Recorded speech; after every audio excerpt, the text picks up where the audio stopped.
दोस्तों, Indian government ने गुटखा, cigarette और अल्कोहल जैसे प्रोडक्ट्स के ऐड को 2003 में ही बैन कर दिया था। लेकिन जरा इस वीडियो को देखिए। गुटखा खा रहे हो, मर जाओगे तो? शाहरुख खान मरबे नहीं किया तो हम कैसे मर जाएंगे? शाहरुख खान कैसे मरेगा?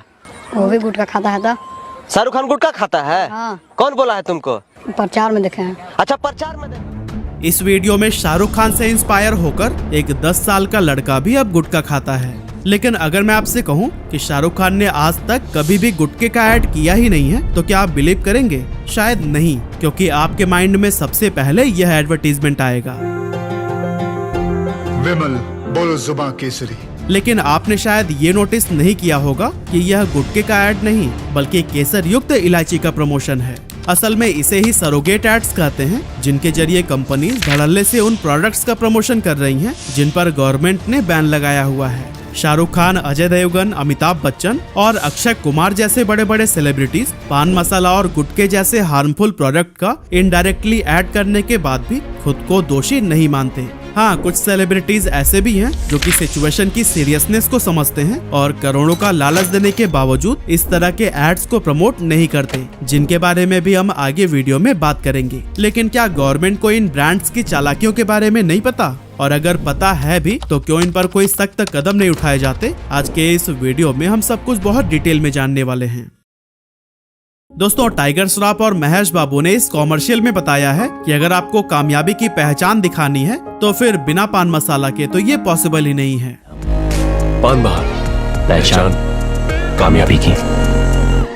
लेकिन रुकिएगा, ये लोग पान बहार पान मसाला की नहीं बल्कि इलायची की बात कर रहे हैं। पर एक इंटरेस्टिंग बात बताऊं, पूरे ऐड में कहीं पर भी यह नहीं बोला गया है कि ये लोग इलायची को प्रमोट कर रहे हैं। लेकिन अभी ये सब छोड़िए, चलिए पहले हम यह जान लेते हैं कि गुटखा एड्स को आखिर बैन क्यों किया गया था। क्योंकि 90s के टाइम पर अक्षय कुमार खुलेआम रेड एंड व्हाइट सिगरेट का ऐड करते हुए दिख जाएंगे और वो इस बात से इनकार भी नहीं कर सकते, क्योंकि उन दिनों ये डायरेक्ट प्रमोशंस होते थे। रेड एंड व्हाइट पीने वालों की बात ही कुछ और है। लेकिन साल 2000 के शुरुआत में हमारे हेल्थ मिनिस्टर ने देखा कि इंडिया में हर साल लाखों लोग कैंसर से मर रहे हैं और इनमें भी ओरल कैंसर से मरने वालों की संख्या काफी ज्यादा है। इसीलिए हेल्थ मिनिस्टर ने फैसला किया कि वो गुटखा, सिगरेट और शराब जैसे प्रोडक्ट्स के एडवर्टीजमेंट को पूरी तरह से बैन कर देंगे। जब ये दिखेंगे ही नहीं तो बिकेंगे कैसे? यही सोचकर 2003 में एक्ट नंबर 34 के तहत इस रूल को पास कर दिया गया था। पर यहाँ पर सरकार का प्रेडिक्शन पूरी तरह से गलत साबित हुआ, क्योंकि इसके 7 साल बाद 2010 में जब ग्लोबल अडल्ट टोबैको सर्वे हुआ तो सामने आया कि 6.5 करोड़ से भी ज्यादा लोग गुटखा चबाते हैं। और आज के टाइम पर तो हाल इतना बुरा है कि पूरे दुनिया में गुटखा का सबसे ज्यादा कंजप्शन हमारे भारत में ही किया जाता है। और यही वजह है कि हर साल 9,30,000 कैंसर डेथ्स में से सिगरेट, गुटखा और शराब का भी बहुत बड़ा रोल है। पर सवाल यह है कि इन प्रोडक्ट्स के ऐड पर अगर पाबंदी लगी हुई है तो फिर टीवी और इंटरनेट पर हमें जो दिन रात पहचान कामयाबी की और बोलो जुबा केसरी जैसे एडवर्टीजमेंट्स नजर आते हैं, ये सब क्या हैं? असल में इन्हें ही सरोगेट एड्स कहा जाता है। सरोगेट का हिंदी मतलब है किसी दूसरे के जगह पर काम करने के लिए अपॉइंट किया गया। एक्चुअली कंपनीज मेन प्रोडक्ट जिसका लीगली ऐड करना पॉसिबल नहीं है, उसी के पैकेजिंग, कलर और डिजाइन से मिलता जुलता एक नया प्रोडक्ट डिजाइन करती है और टैगलाइन भी सेम वैसे ही देती है जैसे कि मेन प्रोडक्ट की होती है। एग्जाम्पल के लिए इंपीरियल ब्लू ये शराब का एक बहुत बड़ा ब्रांड है जिसे पीने के शौकीन बहुत अच्छे से जानते हैं। और अगर आप नहीं भी पीते हैं लेकिन टीवी देखते हैं तो मैं दावे के साथ कह सकता हूँ कि इस नाम से आप भी अनजान नहीं होंगे, क्योंकि इंपीरियल ब्लू का ऐड टीवी पर बहुत ज्यादा देखने को मिलता है। अब कई लोगों को तो ये समझ नहीं आता कि ये किस चीज का ऐड है, क्योंकि स्क्रीन पर कोई प्रोडक्ट दिखाया ही नहीं जाता, बस बड़े बड़े वर्ड्स में ब्रांड नेम लिखा रहता है और नीचे अगर आप बहुत ध्यान से देखेंगे तो फिर वहाँ आपको लिखा नजर आएगा म्यूजिक सीडी। यानी कि इंपीरियल ब्लू म्यूजिक सीडी बेच रहा है ना? बिल्कुल भी नहीं, क्योंकि सर्च करने पर यह प्रोडक्ट हमेशा ही अनअवेलेबल होता है। एक्चुअली असलियत ये है कि ये कंपनी म्यूजिक सीडी की आड़ में अपना ब्रांड नेम आपके दिमाग में फिट कर रही है, ताकि जब शराब के आप 2-3 ऑप्शंस देखें तो फिर इंपीरियल ब्लू आपको जाना पहचाना लगे और आप उसे ही सेलेक्ट करें। सेम ऐसे ही रणवीर सिंह और अमिताभ बच्चन का कमला पसंद वाला ऐड ले लीजिए। इसमें ब्रांड नेम को लेकर बहुत हाइप क्रिएट किया गया है, लेकिन एक बार भी ये नहीं बताया गया है कि प्रोडक्ट क्या है। हाँ, नीचे अगर आप बहुत ध्यान से पढ़ेंगे तो फिर नजर आएगा सिल्वर कोटेड इलायची। लेकिन ये शब्द ऐड में बोला क्यों नहीं गया? क्योंकि इन्हें इलायची नहीं बल्कि अपना गुटखा बेचना था और कंफ्यूजन में लोग समझ बैठते हैं कि ये सेलिब्रिटीज गुटखा खा रहे हैं।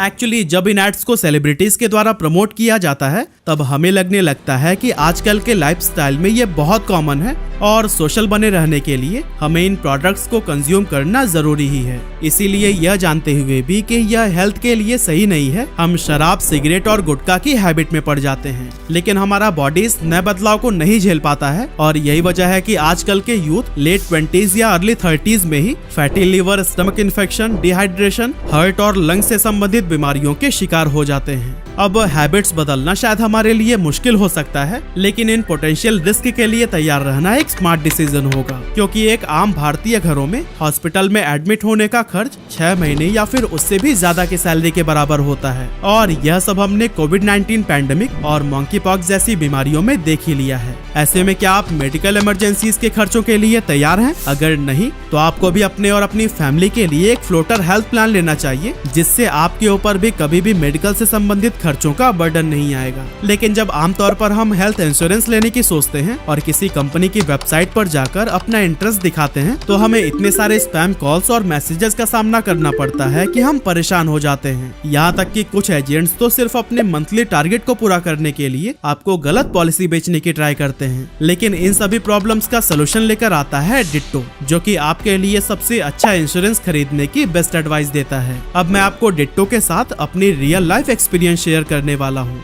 एक्चुअली मुझे भी एक हेल्थ इंश्योरेंस लेना था, लेकिन हर कंपनी के एजेंट्स अपनी अपनी कंपनी के अवेलेबल प्लान्स को सबसे अच्छा बताकर अपनी पॉलिसी को बेचने की ट्राई कर रहे थे। और इसी कंफ्यूजन के बीच मुझे डिट्टो के बारे में पता चला। इनके वेबसाइट पर जाकर मैंने फ्री कंसल्टेशन बुक किया और यहाँ पर इनके कंसल्टेंट ने मुझे इतने ऑनेस्ट वे में बेस्ट प्लान चूज करने में मदद की कि मुझे यकीन ही नहीं हुआ कि इतने जेन्युइन तरीके से भी हमारी कोई हेल्प कर सकता है। Claim settlement ratio, volume of complaints और अमाउंट सेटलमेंट रेशियो सब कुछ प्रॉपर चेक करके डिट्टो की तरफ से बेस्ट एडवाइस दी गई। और हाँ, डिट्टो आपके डॉक्यूमेंटेशन और क्लेम सेटलमेंट्स में भी पूरी मदद करेगा। तो अगर आप भी अनवांटेड कॉल से बचकर अपने इंश्योरेंस के लिए स्पैम फ्री प्लेटफॉर्म की तलाश कर रहे हैं तो फिर डिट्टो के साथ अभी कॉल या चैट शेड्यूल करें, लिंक डिस्क्रिप्शन में मिल जाएगा।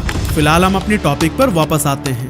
अब दोस्तों, अगस्त 2019 में एक बहुत बड़ा स्कैम इन पान मसाला और गुटखा कंपनीज की तरफ से देखने को मिला। लेकिन इस पूरे मामले को समझने से पहले हमें ये जानना होगा कि आखिर गुटखा और पान मसाला में अंतर क्या है। असल में दोस्तों, पान मसाला के अंदर वही सारे इंग्रेडिएंट्स होते हैं जो कि नॉर्मल पत्ते वाले पान में डाले जाते हैं। बस फर्क इतना है कि इसे सुखाकर इसका एक मिक्सचर तैयार किया जाता है, जिसमें सुपारी, मसाले, कलर और फ्रेग्रेंस शामिल होते हैं। इसे food safety and standards authority of India के तहत एक फूड प्रोडक्ट माना जाता है, इसीलिए इसके ऐड और बिक्री पर किसी भी तरह का प्रतिबंध नहीं लगाया गया है। लेकिन इसके साथ में सेहत के लिए वार्निंग देना जरूरी है, क्योंकि इसमें सुपारी होती है जो कि मुंह के कैंसर का कारण बन सकती है। दूसरी ओर अगर पान मसाला में तंबाकू मिला दिया जाए तो वो गुटखा बन जाता है। और आपको जानकर हैरानी होगी कि तंबाकू में 7000 से भी ज्यादा केमिकल्स मौजूद होते हैं और इन केमिकल्स में से लगभग 98 ऐसे हैं जो कि कैंसर पैदा कर सकते हैं, जिनमें nicotine, tar, carbon monoxide, ammonia, benzene, hydrogen cyanide और लीड जैसे खतरनाक केमिकल शामिल हैं।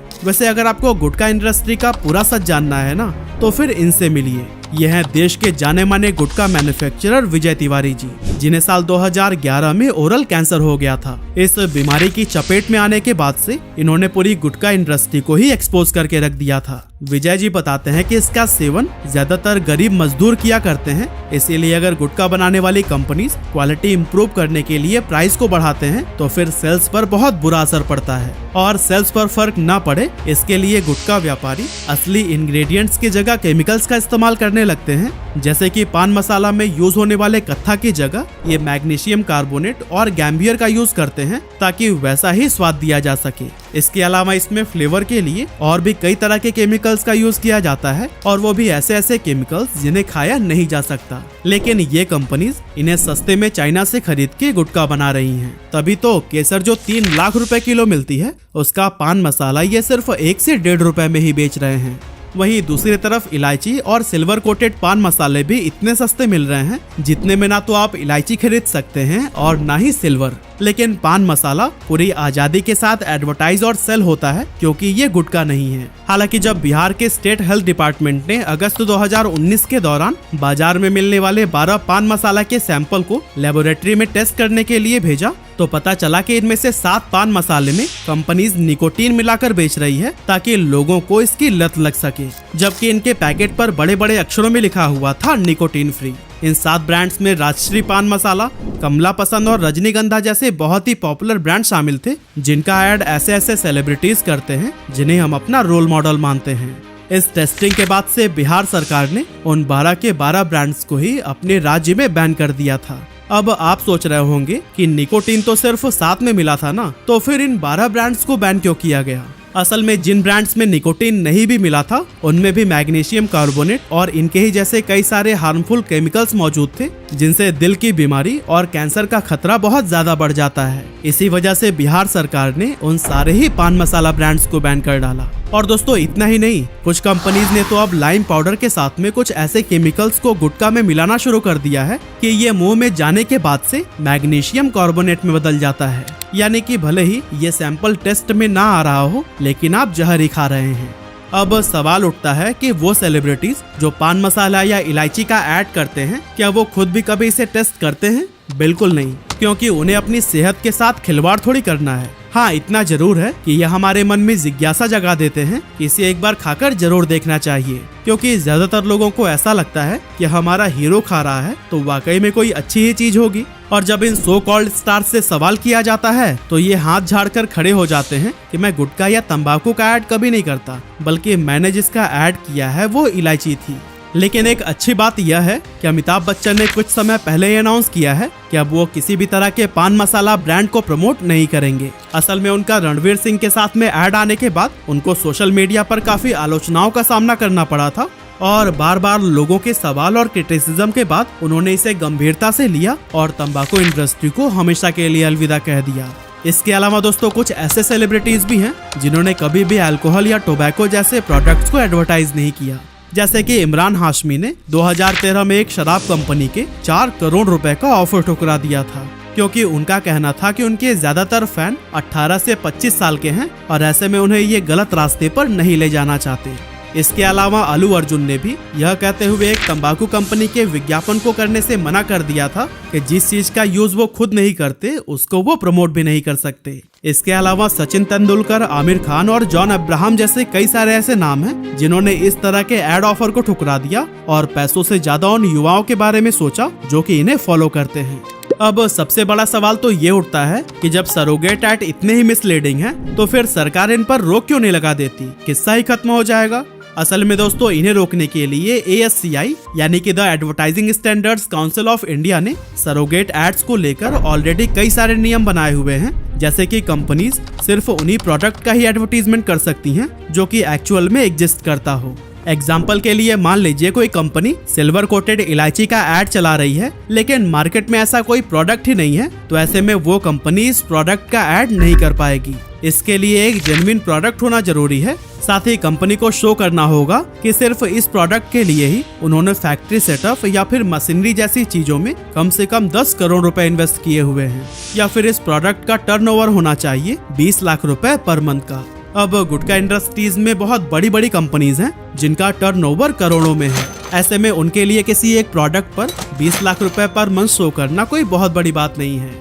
खैर, इस रेगुलेशन में एक और भी चीज थी कि सरोगेट एड्स किसी भी बैन प्रोडक्ट की तरफ इशारा नहीं कर सकता। लेकिन अगर आप शाहरुख खान के रॉयल स्टेक का ऐड देखेंगे तो वो कहते हैं स्मॉल मिलाते जाओ लार्ज बनाते जाओ। स्मॉल मिलाते जाओ लार्ज बनाते जाओ। Seagram's royal Stag mega music, it's your life, make it large.